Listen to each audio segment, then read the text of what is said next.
Assalamu alaikum students. Today we will solve numerical response questions of chapter number 5, pressure and deformation in solids. Question number 1 is, consider a spring with a spring constant 8000 Newton per meter. If a force of 500 Newton is applied to the spring, what will be the displacement of the spring? Hooke's law से related ये question है।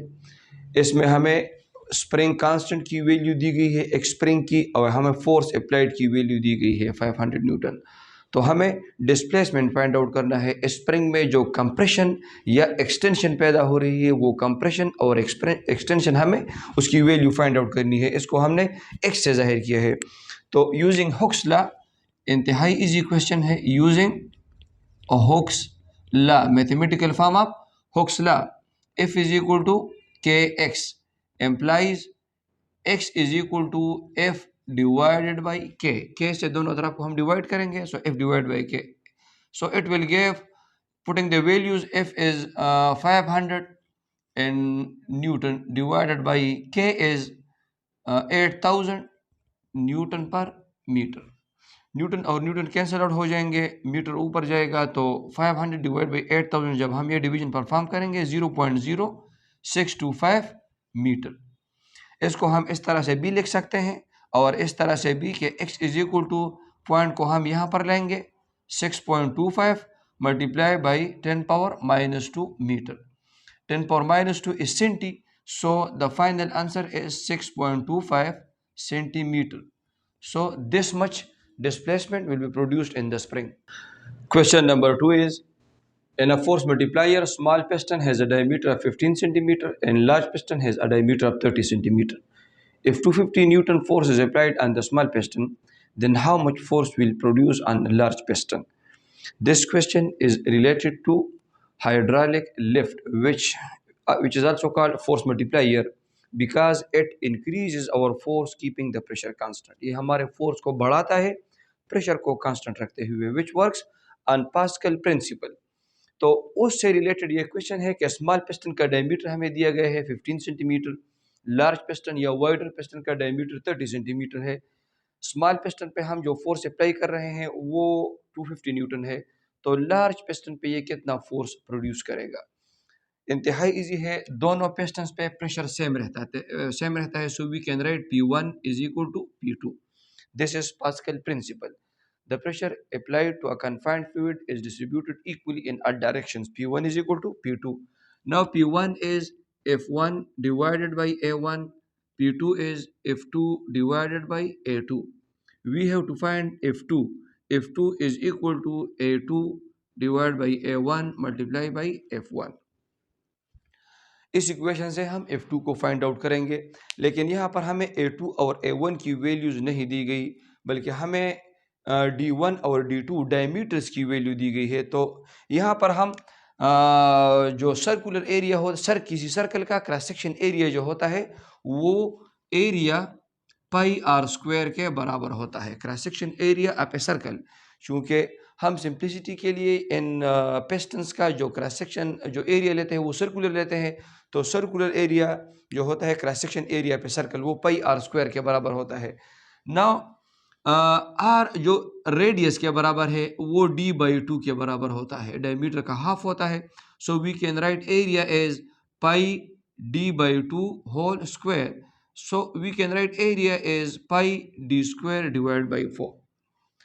Now substituting the values here for A2 and A1, we will get F2 is equal to pi d2 square divided by 4. यहाँ पर A1 की जगह pi d1 square divided by 4 multiply by F1. अब आप देखिए पाई और पाई भी कैंसिल आउट होंगे और 4 भी कैंसिल आउट होंगे, तो हमारे पास जो रह जाता है F2 is equal to d2 square divided by d1 square multiply by F1। इसको हम इस तरह से भी लिख सकते हैं D2 divided by D1 whole square multiply by F1। अब हम वैल्यूज पुट करेंगे। अगर आप यही वैल्यूज पुट करें, मीटर में कन्वर्ट ना करें, जिस तरह हम दूसरे न्यूमेरिकल क्वेश्चंस में करते हैं कि हम सेंटीमीटर से मीटर में कन्वर्जन करते हैं, लेकिन इस क्वेश्चन में अगर आप यही वैल्यूज पुट करें तो सेंटीमीटर और सेंटीमीटर कैंसिल आउट होंगे।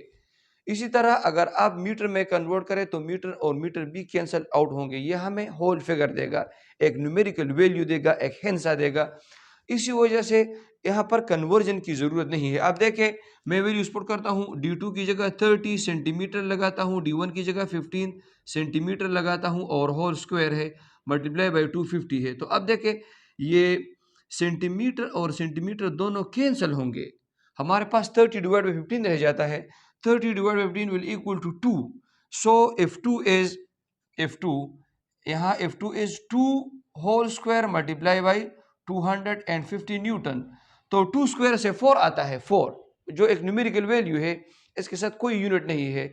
अगर आप यहाँ पर कन्वर्जन भी करें, यानी 15 सेंटीमीटर को मीटर में कन्वर्ट करें, 30 सेंटीमीटर को मीटर में कन्वर्ट करें और फिर यहाँ पर वैल्यूज लगाएंगे तो जवाब सेम आएगा, कोई भी फर्क जवाब में नहीं आएगा।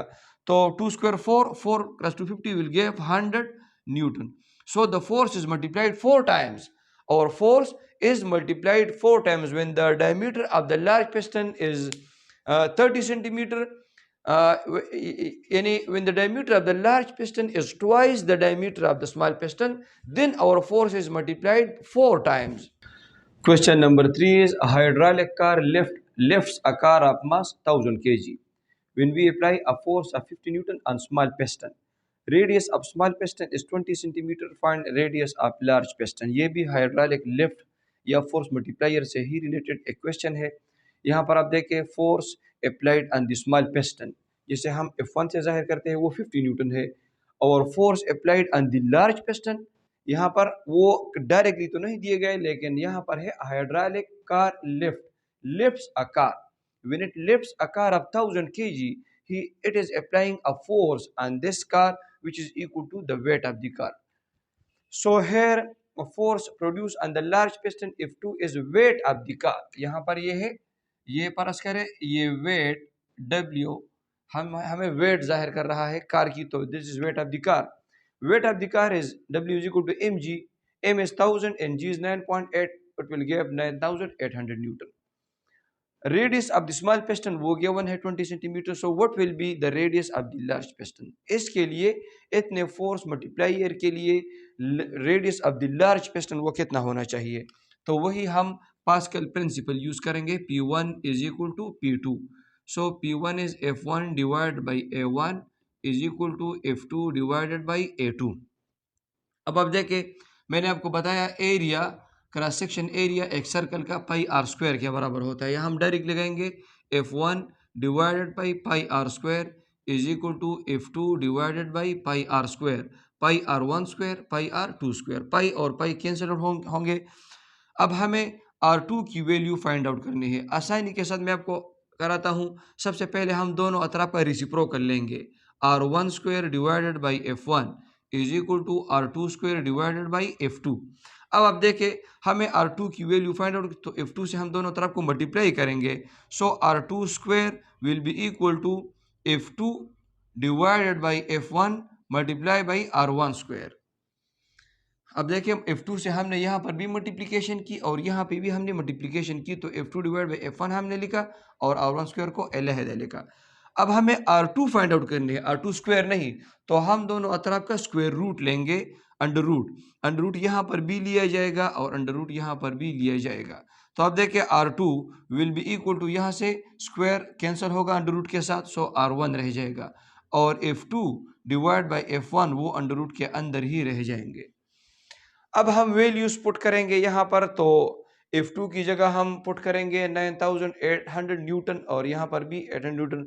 तो आप देखें, यहाँ पर मैं कराता हूँ R2 is equal to 9800 divided by 50, यहाँ पर भी न्यूटन, ये यहाँ पर भी न्यूटन है, मल्टीप्लाई बाई 20 सेंटीमीटर।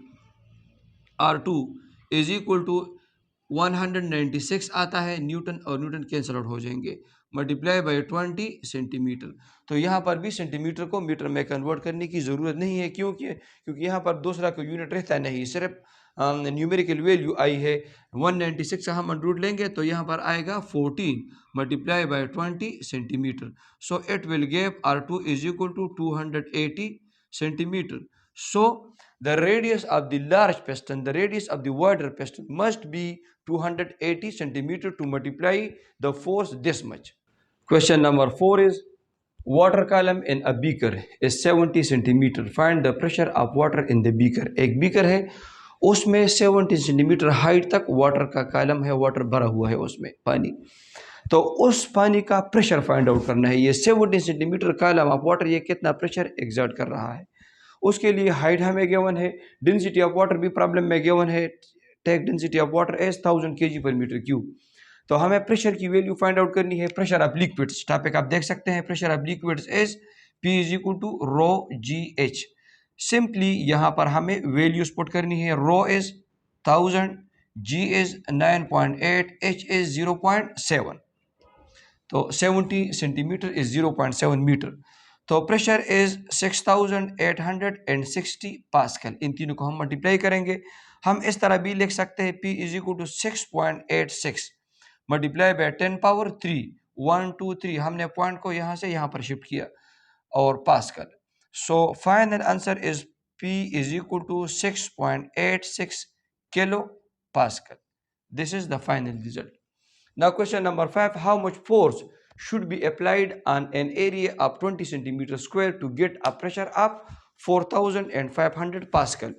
अगर हम 20 सेंटीमीटर एरिया पे उतना प्रेशर डालना चाहते हैं 4500 पास्कल, तो हमें उसके लिए कितना फोर्स अप्लाई करना होगा? Because pressure is force per unit area. तो यहाँ पर एरिया गिवन है 20 सेंटीमीटर स्क्वायर, उसको हमने मीटर स्क्वायर में कन्वर्ट कर दिया। प्रेशर 4500, फोर्स हमें फाइंड आउट करना है। So pressure is force per unit area. Area को हम दोनों तरफ से मल्टीप्लाई करेंगे। So force will be equal to pressure multiply by area. Pressure is 4500, area is 20 multiply by 10 power -4। अब हम क्या करेंगे? आसानी के साथ हम यहाँ पर पॉइंट को यहाँ पर रिप्लेस करेंगे। 0.45 आएगा मल्टीप्लाई बाई 10 पावर +4। हमने डिसिमल पॉइंट को टूवर्ड लेफ्ट मूव किया है, तो इसी वजह से 10 पावर +4 आया है।